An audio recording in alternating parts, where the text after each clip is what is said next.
95% населения Коми междунациональные отношения в республике считают дружескими и крепкими. Такую оценку озвучили на Всероссийской научно-практической конференции «Республика Коми. Территория мира и согласия». Площадку приурочили к юбилею Коми. В мероприятии приняли участие делегации из Дагестана, ученые из Москвы, Санкт-Петербурга, Мурманской области, Ханты-Мансийского автономного округа и Республики Крым. О чем говорили, расскажет Наталья Юрина. Краткий экскурс по вековой истории Коми от момента создания до столетнего юбилея. История образования республики уходит в начало 20 века. После февральских событий 1917 года идеи национального самоопределения Коми-народа вызвали бурный всплеск. Потребовалось 4 года для того, чтобы подписать декрет о создании автономной области Коми. 20-е годы были более-менее спокойными с точки зрения преобразований, но в конце 20-х годов началась административно-экономическая реформа или районирование. И это все-таки решение было центральных органов власти. И Коми автономная область была включена в Северный край. В 1936 году преобразованная в автономную республику Коми вышла из Северного края. За годы край обрастал новыми территориями, развивалась промышленность и даже менялся статус субъекта. Неизменным оставались самобытная культура и традиции.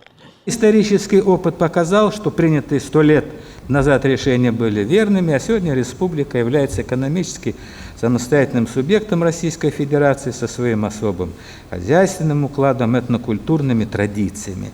Без лозунгов и призывов о мире и согласии межнациональных отношений в Коми. После докладов участники обсуждают то или иное становление общественных движений Коми, говорят и в целом о единстве. В республике сегодня проживают представители более сотни народов. Коми-диаспоры есть в 11 субъектах нашей страны. Сегодня Республика Коми – неотъемлемая часть российского государства с уникальным духовным и историко-культурным наследием, природными богатствами и гостеприимными жителями. Здесь любят свою малую родину, уважают и берегут традиции предков.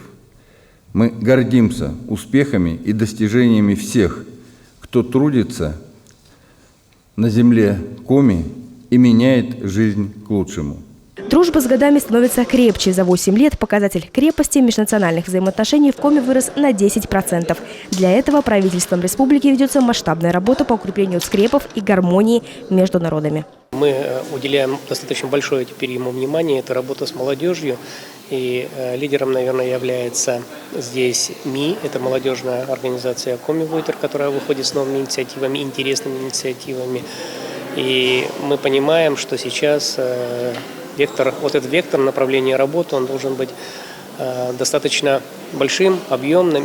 Ведется взаимодействие и с другими республиками. Например, между домами дружбы народов Коми и Дагестана заключено соглашение о сотрудничестве. Обмениваются опытом субъекты и в политике, и в культурной сфере. Наши жители Дагестана, этнические дагестанцы, которые уже годами, десятилетиями живут здесь, никаких проблем не ощущают на себе, я имею в виду национальные, по вероисповеданию. Более того, они занимаются серьезные должности, что говорит о том, что руководство республики выстраивает четкие, правильные, ровные отношения, то есть одинаковый подход ко всем народам.